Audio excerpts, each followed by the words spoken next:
Bismillahirrahmanirrahim. Assalamualaikum warahmatullahi wabarakatuh.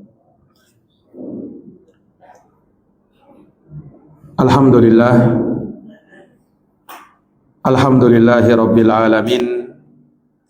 Wabihi nasta'inu ala umuri dunya waddin. Ashhadu an la ilaha illallah wahdahu la syarikalah. Wa ashhadu anna Muhammadan abduhu wa rasuluh sallallahu alaihi wa ala alihi wa sahbihi wa man tabi'ahum bi ihsanin ila yaumiddin wa sallama tasliman katsira. Subhanaka la ilma lana illa ma 'allamtana innaka antal alimul hakim. Allahumma 'allimna ma yanfa'una wanfa'na bima 'allamtana wa zidna ilman ya arhamar rahimin. Rabbi syrah li sadri wa yassir li amri wahlul 'uqdatan min lisani yafqahu qawli. Amma ba'd. Ikhwani fid din wa akhwati fillah, a'azzani Allah wa iyyakum. Alhamdulillah, pada malam hari yang berbahagia ini, kembali dengan taufik dari Allah Subhanahu wa taala, kita dapat melanjutkan pembahasan dari kitab Al-Kabair karya Al-Imam Al-Hafidh Az-Zahabi rahimahullahu taala. Kita akan masuk pada dosa besar yang ke-16 di buku terjemahannya pada halaman 60. Dosa besar yang ke-16 adalah syahadatuz zur, yaitu kesaksian palsu. Kesaksian palsu. Nah, terkait dengan perkara ini, maka sangat banyak dalil-dalilnya di dalam Al-Quran, dan beberapa di antaranya disebutkan oleh Al-Imam Al-Hafidh Az-Zahabi rahimahullahu ta'ala. Dan kita akan sebutkan hal yang lain yang mana Allah Subhanahu wa taala telah mengecam dan menyebutkan akan dosa kesaksian palsu ini. Nah, di antaranya di sini disebutkan oleh beliau, Allah Subhanahu wa taala berfirman, walladzina la yashhaduna zur, dan orang-orang yang tidak memberikan persaksian palsu. Yakni ayat ini menyebutkan tentang sifat dari sifat ibadur rahman, hamba-hamba Allah Subhanahu wa taala yang maha penyayang. Di antara sifat ibadur rahman, mereka adalah orang-orang yang tidak memberikan persaksian palsu. Nah, kesaksian mereka adalah kesaksian yang hak, kesaksian yang benar. Adapun kesaksian yang dusta, kesaksian yang palsu, ini mereka jauh darinya. Kenapa? Karena kesaksian palsu hukumnya adalah dosa, dan dia terbilang sebagai kabiratun min kabairid dzunub, terbilang sebagai dosa dari dosa-dosa besar yang harusnya seorang muslim menjauh darinya. Iya. Kemudian di sini beliau sebutkan bahwa di dalam athar seperti yang diriwayatkan oleh Imam Abu Daud,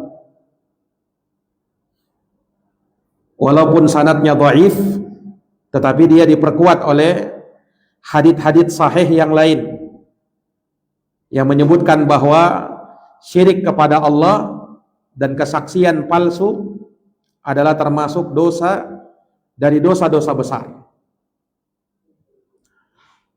Sehingga hadits ini bisa dikuatkan, di mana disebutkan bahwa kesaksian palsu digandengkan dengan kesyirikan kepada Allah, sehingga itu menunjukkan bahwa kesaksian palsu menyamai dosa kesyirikan. Allah Subhanahu wa taala berfirman di surat Al-Hajj ayat 30. Kalau tadi sebelumnya surat Al-Furqan ayat 72. Allah Subhanahu wa taala berfirman, "Fajtanibur rijza minal authan wajtanibu qaulaz zur." Maka jauhilah olehmu berhala-berhala yang najis itu, dan jauhilah olehmu perkataan-perkataan yang dusta. Perhatikan bagaimana Allah gandengkan antara dosa meninggalkan syirik, yaitu menjauhi berhala-berhala itu, dalam makna tidak menyembahnya, tidak mengagungkannya, tidak berbuat syirik kepadanya. Kemudian disebutkan dosa berikutnya, yaitu perkataan dusta atau kesaksian palsu.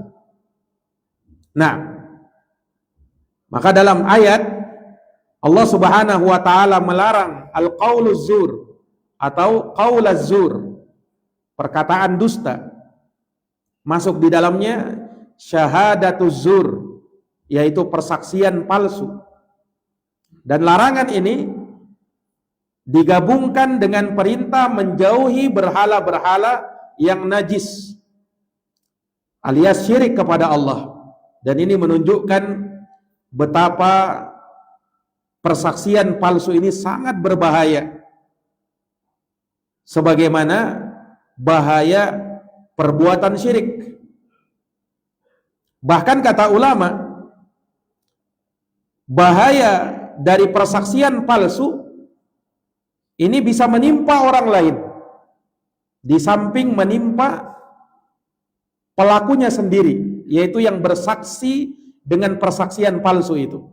Selain dia mendapatkan dosa karena hal tersebut, dia pun bisa menimpakan mudarat kepada orang lain.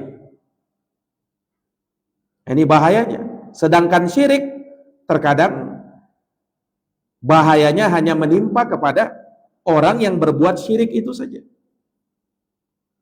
Tapi kalau persaksian palsu, mudaratnya terkadang jauh lebih besar.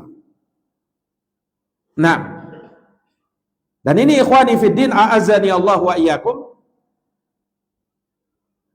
sebagaimana di dalam ayat ini Allah Subhanahu wa taala gabungkan antara kesyirikan dengan persaksian palsu. Dalam hadis Nabi sallallahu alaihi wasallam juga menggabungkannya. Beliau gabungkan antara qauluz zur, perkataan atau persaksian palsu, dengan syirik. Dan ini hadis disebutkan oleh Imam Az-Zahabi. Beliau sebutkan di akhir pembahasannya di halaman 62. Iya. Dalam hadis muttafaqun alaih, Rasulullah sallallahu alaihi wasallam bersabda, "Ala unabbiukum bi akbaril kabair." Inginkah kukabarkan kepada kalian akan dosa yang paling besar? Kemudian kata Nabi, al-isyraku billah. Yang pertama syirik kepada Allah. Wa uququl walidain, yang kedua durhaka sama orang tua. Dan yang ketiga wa qauluz zur, perkataan dusta. Iya, dalam satu riwayat Ala wa syahadatuz zur. Kata Nabi SAW, yaitu persaksian palsu. Nabi sebutkan dosa paling besar 3 hal. Syirik, durhaka sama orang tua, kemudian persaksian palsu. Digandengkan. Dosa bersaksi dengan persaksian palsu, dengan dosa syirik, dan dosa durhaka sama kedua orang tua. Kemudian ketika Nabi menyebutkan persaksian palsu ini, kata sahabat yang meriwayatkan hadits ini, fama zala yukarriruha hatta qulna laitahu sakat. Senantiasa Nabi mengulang-ulangnya, yani mengulang-ulang ucapan beliau, wa syahadatuz zur, wa syahadatuz zur. Nabi ulang-ulang sampai-sampai para sahabat merasa iba kepada Nabi. Ya, mereka mengatakan semoga Nabi diam. Ini maksudnya bukan bosan dengan ucapan Nabi, tetapi justru merasa iba dengan keprihatinan Nabi Sallallahu Alaihi Wasallam terhadapnya. Nah, kata ulama, tidaklah ini diulang-ulang oleh Nabi, ya, melainkan apa? Melainkan betapa besarnya dosa persaksian palsu itu. Karena sesuatu itu kalau diulang-ulang berarti menunjukkan bahayanya. Ya, sampai di situ dalam riwayat Nabi sampai terduduk. Dari asalnya beliau berdiri, ya, kemudian Nabi langsung bersandar dan duduk. Kemudian mengulang-ulang wa syahadatuz zur, wa syahadatuz zur. Diulang-ulang oleh Nabi. Ya. Ini kan memberikan kesan lain. Ya. Para hadirin yang dirahmati dan dimuliakan oleh Allah. Yakni adanya penekanan dari baginda Nabi akan keharaman persaksian palsu ini. Dan menunjukkan betapa buruknya perbuatan tersebut. Ya. Ini ikhwani fiddin a'azani Allahu wa iyyakum. Ya. Bukan artinya syirik lebih kecil daripada persaksian palsu, tidak. Syirik tentu dosa yang paling besar. Tetapi disebutkannya perkara ini karena ada sesuatu dari bentuk penekanan, dan karena banyaknya dosa-dosa ini, banyaknya dosa persaksian palsu ini diremehkan oleh orang. Menganggap ya biasa aja. Ya. Menganggapnya enteng saja. Dan tersebar di tengah masyarakat. Orang terkadang menganggapnya sepele, padahal itu bukan sepele. Nah, dan ini berbeda dengan dosa sebelumnya. Kalau dosa durhaka sama orang tua, secara hati nurani, ya, orang itu kebanyakannya simpati sama orang tuanya.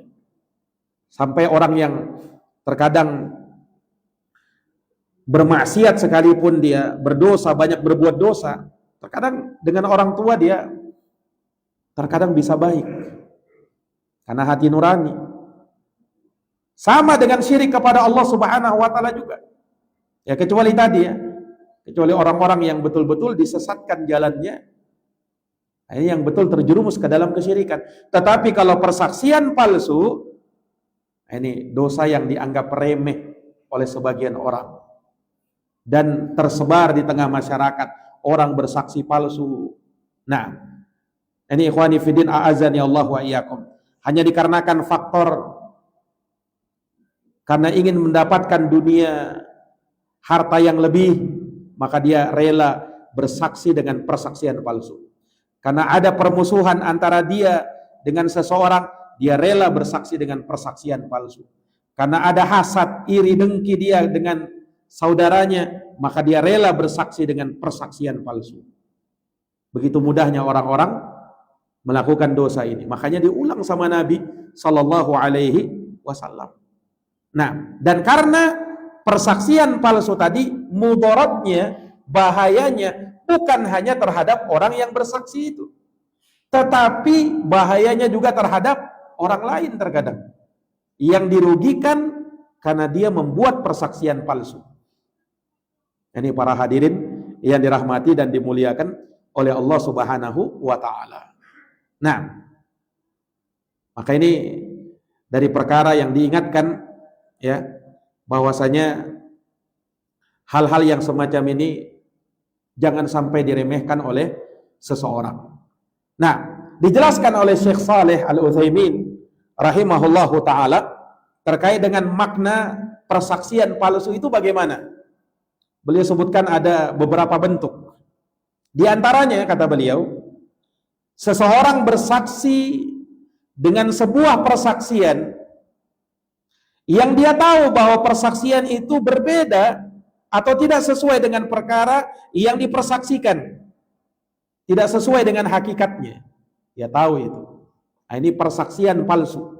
Itu bentuk yang pertama. Yang kedua, atau seseorang bersaksi dengan sebuah persaksian yang dia tidak tahu apakah perkara yang dia persaksikan itu sesuai dengan persaksiannya ataukah tidak sesuai. Yang jelas dia mau jadi saksi saja, sembarangan aja. Nah, ini juga persaksian palsu. Karena apa? Orang yang bersaksi disyaratkan dia harus berilmu. Dia tahu apa yang dia persaksikan. Bukan sembarangan bersaksi itu. Makanya dalam Quran dikatakan apa? Wa ma syahidna illa bima alimna. Tidaklah kami bersaksi kecuali terhadap yang kami ketahui. Kalau tidak tahu mau bersaksi, bagaimana caranya? Makanya saksi itu nanti diminta saksi. Kenapa? Karena dia tahu persoalannya, tahu permasalahannya.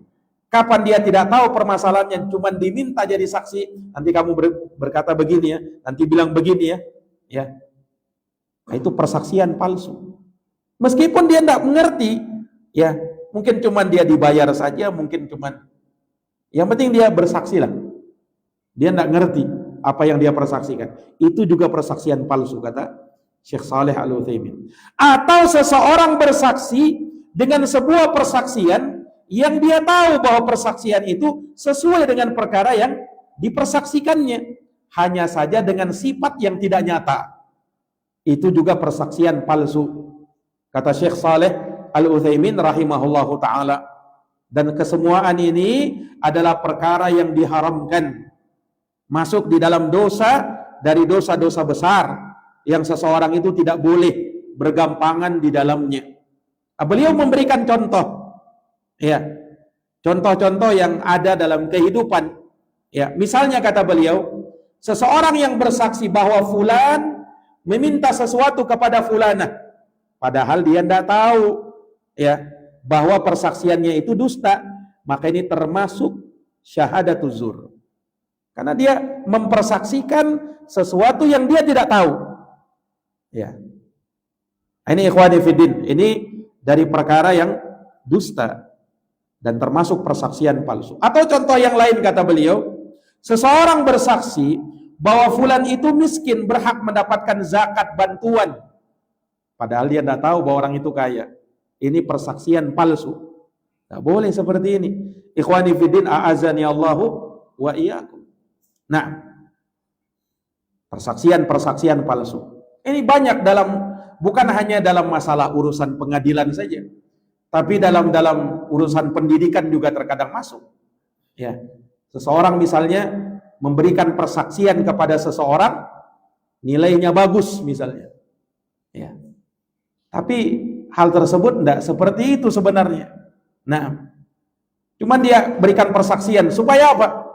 Supaya dia bisa masuk ke jenjang berikutnya, atau supaya bisa diterima, ya, di suatu tempat yang mungkin direkomendasikan. Itu persaksian palsu juga. Tak boleh. Ikhwani fiddin, a'azani Allahu wa iyyakum. Nah, ya, seorang misalnya, ya, karena supaya dia diterima di suatu tempat, ya, entah itu sekolah, pondok pesantren atau apalah, sekolah yang manalah. Nah, supaya dia diterima, dia memberikan persaksian palsu berupa tulisan, syahadat palsu. Ya, itu juga masuk dalam apa? Syahadatuz zur. Hati-hati. Dan itu dosa besar. Ikhwani fiddin, a'azani Allahu wa iyyakum. Nah, seorang tidak boleh memberikan persaksian palsu meskipun niatnya bagus. Ya kan? Meskipun niatnya bagus. Supaya tapi tidak sesuai dengan realita, tidak sesuai dengan kondisi dan keadaannya. Tidak boleh. Ikhwani fiddin, a'azzani Allahu wa iyyakum. Nah, jadi ini dari perkara yang harus diingat. Dan ingat bahwa persaksian palsu ini ya dampaknya sangat buruk ya. Makanya di sini Al-Imam Az-Zahabi menyebutkan ya beberapa perkara bahwa orang yang memberikan kesaksian palsu telah melakukan banyak dosa besar. Bukan cuma satu, kata beliau. Yang pertama, itu di halaman 61. Yang pertama, dia membuat kedustaan. Ada dosa dusta di situ. Dan Allah Subhanahu wa taala mengharamkan yang namanya dusta. Innallaha la yahdi man huwa musrifun kadzdzab. Sesungguhnya Allah tidak memberi petunjuk orang yang melampaui batas lagi pendusta. Nah, ikhwani fiddin, a'azzani Allah wa iyyakum. Kedustaan ini dosa yang terkadang dianggap remeh oleh sebagian orang. Nah, dalam kesaksian palsu ada dusta di dalamnya. Iya, dan Nabi pernah bersabda, "Yatba'ul mu'minu 'ala kulli syai'in laisal khiyanah wal kadzib."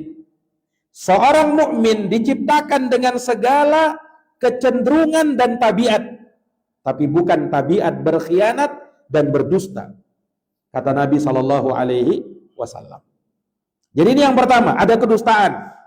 Yang kedua, orang yang bersaksi dengan persaksian palsu telah menzolimi ya orang yang dilawannya dengan kesaksian palsu tersebut. Dia telah menzolimi, sehingga dia bisa mengambil harta orang, kehormatan orang lain, nyawa orang lain bahkan. Ya, dengan apa? Kesaksian palsunya. Ini yang kedua, ada dosa kezoliman di situ. Menzolimi orang lain, orang yang dilawannya dalam kesaksian palsu tersebut. Yang ketiga, orang yang bersaksi dengan persaksian palsu, dia telah menzolimi orang yang dibela dengan kesaksian palsu itu. Kan dalam kesaksian itu ada dengan kesaksian palsunya itu orang yang dirugikan, itu dia telah berbuat zolim kepada orang itu, dan ada orang yang diuntungkan. Nah, orang yang diuntungkan itu hakikatnya juga dia telah berbuat zolim kepada orang itu. Kenapa? Dari sisi mana? Karena dari sisi dia mengambil hak apa yang bukan haknya, dan dia membantu orang tersebut untuk mengambil hak apa yang bukan haknya. Ya kan? Karena dengan kesaksian palsunya, orang yang dia bela akhirnya mendapatkan keuntungan dunia. Akhirnya bisa ini, bisa itu, ya kan? Nah, hakikatnya dia juga berbuat zalim kepada orang itu. Karena dia melakukan apa? Membantu orang tersebut di dalam apa?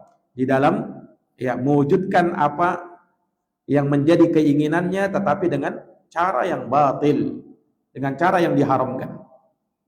Iya. Ini ikhwani fiddin, a'azani Allah. Makanya dalam hal ini Nabi SAW bersabda, "Man qadaitu lahu min mali akhihi fala ya'khudhu fa innama aqta'u lahu qit'atan minan nar." Barang siapa yang saya putuskan menang dalam sengketa tanpa hak dari harta saudaranya, ini Nabi SAW itu terkadang memutuskan, beliau sebagai hakim, tetapi beliau memutuskan terkadang sesuai dengan apa yang nampak bagi beliau dari kekuatan argumentasi dari orang-orang yang berdebat misalnya, atau orang-orang yang bersaksi misalnya. Nabi memutuskan. Nah, tapi Nabi ingatkan, karena beliau sebagai manusia biasa terkadang juga memutuskan sesuatu ya dari perkara yang diperdebatkan oleh manusia, bisa jadi ya karena yang satu lebih kuat argumentasinya, lebih pandai berbicara, Nabi menangkan yang pandai berbicara itu. Maka Nabi SAW ingatkan, siapa yang saya putuskan menang dalam sengketa, padahal sebenarnya dia itu yang salah. Ya. Akhirnya dia, karena dia lebih pandai bicara, lebih pandai ngomong, dia yang menang.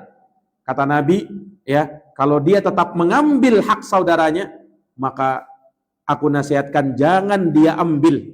Kenapa? Karena sesungguhnya itu berarti saya memberikan sepenggal azab dari neraka untuk dirinya.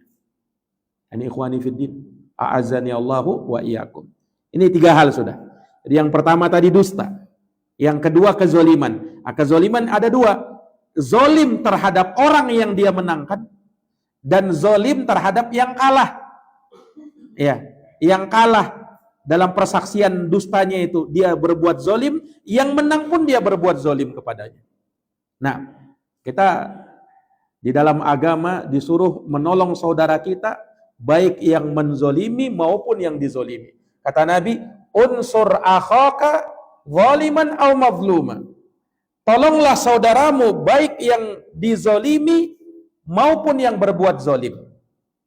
Kata Nabi, kata para sahabat, ya Rasulullah, hadal madlum, fa kaifa zalim? Ya Rasulullah, menolong orang yang dizolimi kami mengerti, kami paham. Tapi bagaimana caranya kami menolong orang yang menzolimi? Bagaimana caranya Rasul? Kata Rasulullah, tamna'uhu an dzulmih. Menolong orang yang menzolimi maksudnya kau cegah dia dari kezolimannya. Jangan kau biarkan, jangan kau bantu.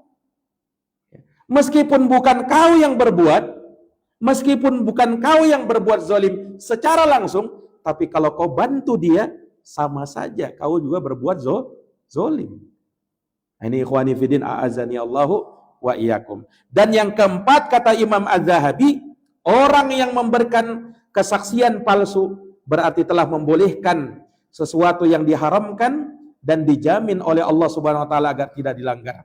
Berupa apa? Harta, darah, nyawa dan kehormatan. Ini, orang yang memberikan kesaksian palsu berarti telah membolehkan sesuatu yang diharamkan. Ya, dia menghalalkan sesuatu yang sudah nyata-nyata diharamkan oleh Allah, berkaitan dengan harta, kehormatan dan nyawa orang lain. Padahal itu haram semuanya. Nabi bersabda, kullul muslim 'alal muslim haramun maluhu wa damuhu wa irduh. Setiap muslim atas muslim lainnya haram hartanya, darahnya dan kehormatannya, kata baginda Nabi sallallahu alaihi wasallam. Nah, ya, ini ikhwani fiddin a'azani Allah wa iyyakum, menunjukkan bahwa ya yang namanya syahadatuz zur, kezolimannya, bahayanya itu sangat besar. Makanya tidak heran ketika Al-Imam Az-Zahabi rahimahullahu ta'ala memasukkan persaksian palsu sebagai bagian dari dosa-dosa besar. Ancamannya neraka. Kata Nabi SAW dalam hadis, sebutkan oleh Imam Az-Zahabi, diriwayatkan oleh Imam Al-Hakim dalam Al-Mustadrak. Nah, dan beliau mensahihkannya. Juga disepakati oleh Imam Az-Zahabi. Ya.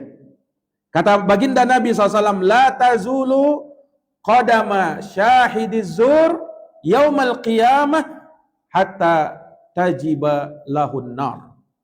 Kata Nabi, tidak akan bergeser kedua kaki seseorang yang memberikan kesaksian palsu di hari kiamat nanti sampai dipastikan neraka bagi dirinya. Coba.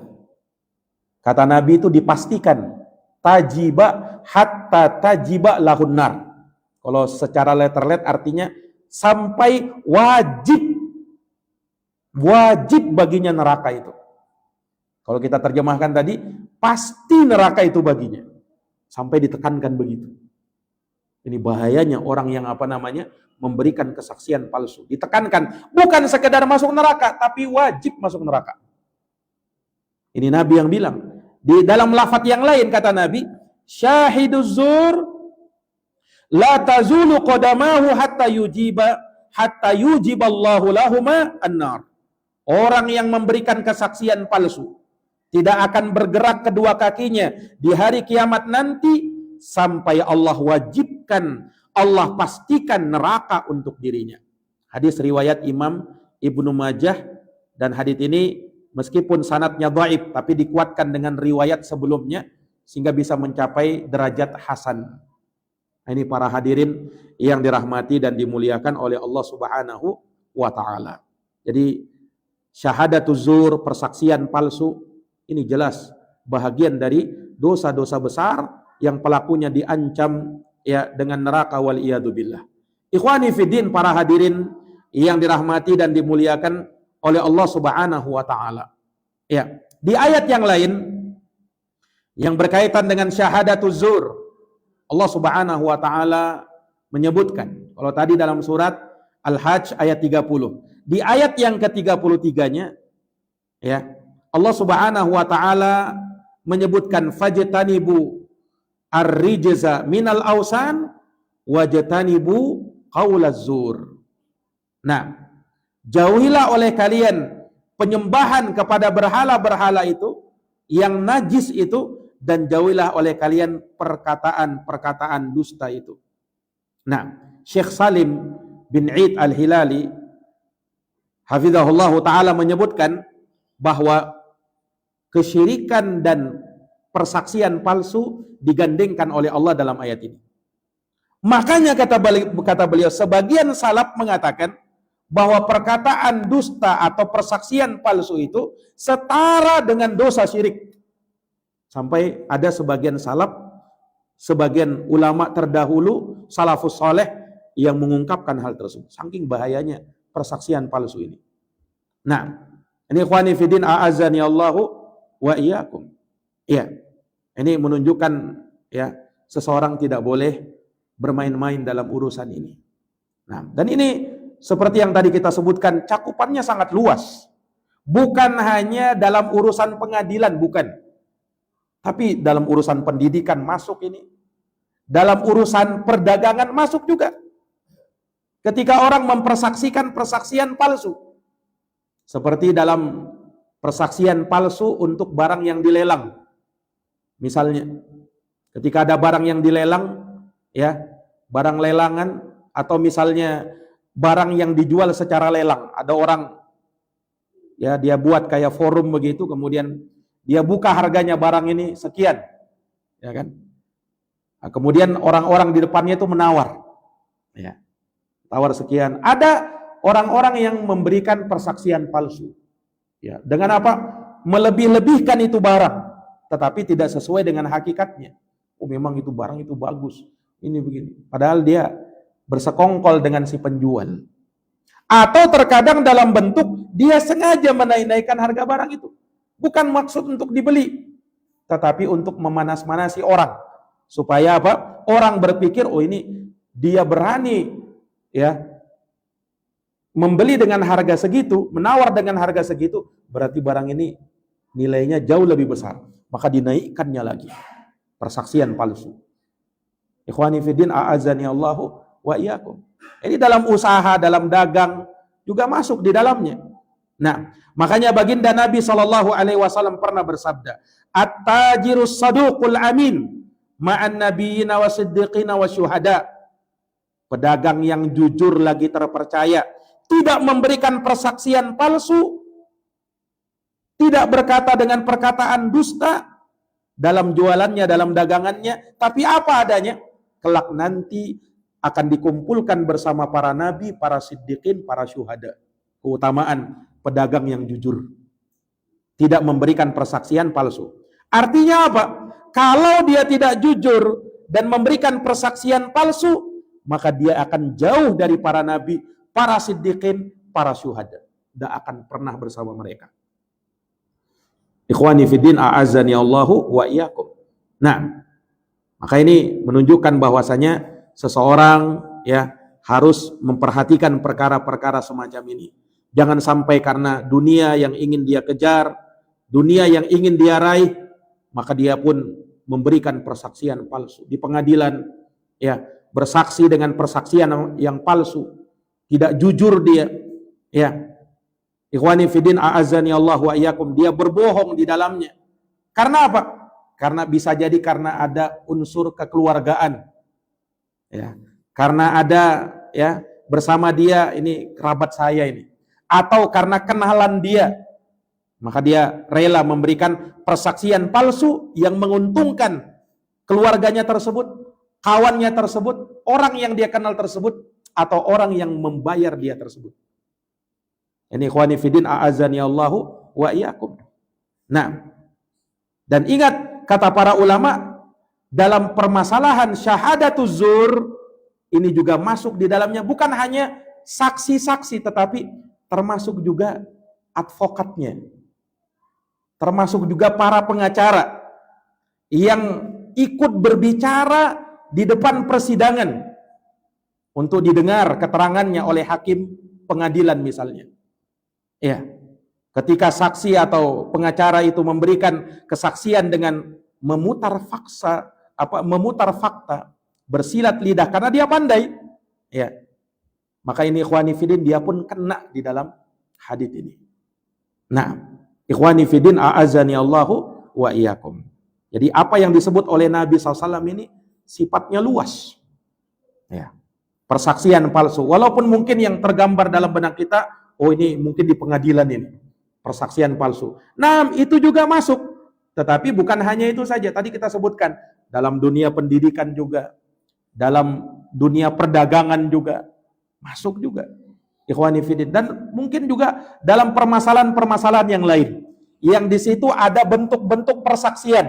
Baik secara lisan maupun secara tulisan. Karena tulisan itu mewakili apa yang kita ucapkan di dalam lisan kita. Ini ikhwani fiddin, a'azzani Allahu wa iyyakum. Tidak boleh memberikan apa? Persaksian-persaksian palsu. Nah, dan ayat-ayat yang berkaitan dengan ini sangat banyak sekali. Nah, kalau Al-Imam Adz-Dzahabi hanya menyebutkan beberapa ayat saja yang berkaitan dengan persaksian palsu. Sebenarnya di dalam Quran banyak ayat-ayatnya, dalil-dalilnya di dalam Al-Quran. Seperti firman Allah Subhanahu wa taala, "Ya ayyuhalladzina amanu kunu qawwamina bil qist syuhada'a lillahi walau ala anfusikum awil walidain wal aqrabin iyakun ghaniyan aw faqira fallahu aula bihima fala tattabi'ul hawa wa an ta'dilu wa in talwu aw ta'ridu aw tu'ridu fa innallaha kana bima ta'maluna khabira." Wahai orang-orang yang beriman, jadilah kalian orang-orang yang benar menjadi penegak keadilan, menjadi saksi karena Allah meskipun merugikan dirimu sendiri atau ibu bapakmu atau kaum kerabatmu. Perhatikan syahidnya di situ. Menjadi saksi karena Allah menunjukkan apa? Orang kalau bersaksi itu lillah dan harus jujur apa adanya. Meskipun terkadang itu harus merugikan kerabatnya, keluarganya, dunianya. Allah sebutkan, hendaknya kalian menjadi saksi karena Allah. Meskipun merugikan dirimu sendiri. Coba lihat. Meskipun merugikan dirimu sendiri, merugikan ibu bapakmu atau kerabatmu sendiri. Ikhwani fiddin, a'azzani Allahu wa iyyakum. Nah, di ayat yang lain, Allah Subhanahu wa taala menyatakan, kata Allah Subhanahu wa taala, "Ya ayyuhalladzina amanu," wahai orang-orang yang beriman, "kunu qawwamina lillahi syuhada'a bil qist."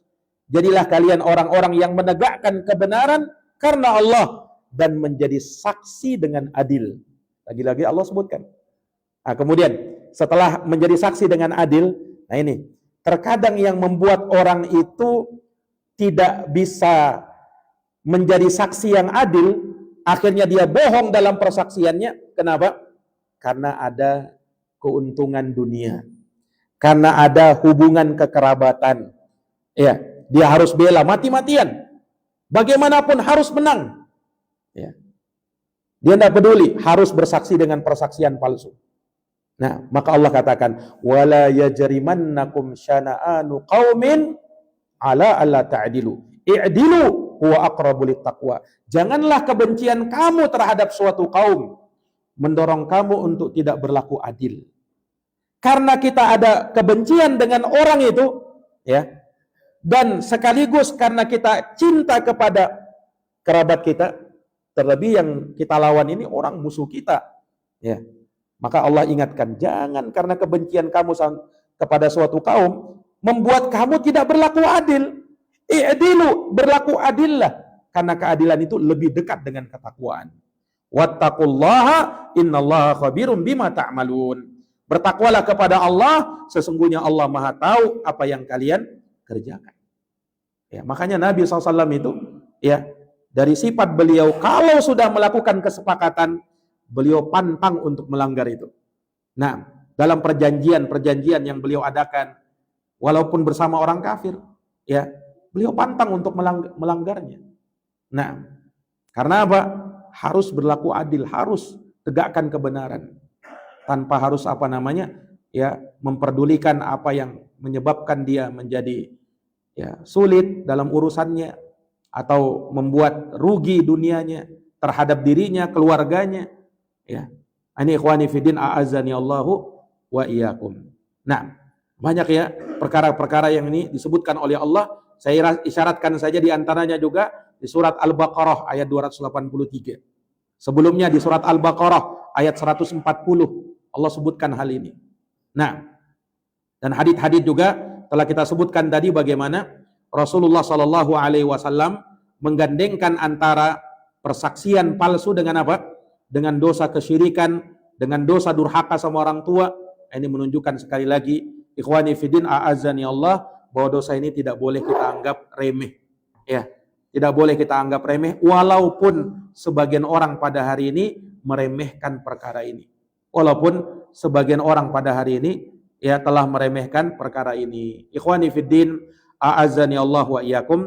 Maka inilah dosa besar yang ke-16 yang disebutkan oleh Syekh rahimahullahu taala ya di dalam kitabnya Al-Kabair, dosa-dosa besar, yaitu apa? Kesaksian palsu atau kesaksian dusta. Nah, mudah-mudahan ada manfaatnya. Jazakumullah khairan atas perhatiannya. Mohon maaf atas segala kekurangannya. Hadanallahu wa iyyakum ajma'in. Subhanakallahumma bihamdik, asyhadu an la ilaha illa anta, astaghfiruka wa atubu ilaik. Assalamualaikum warahmatullahi wabarakatuh.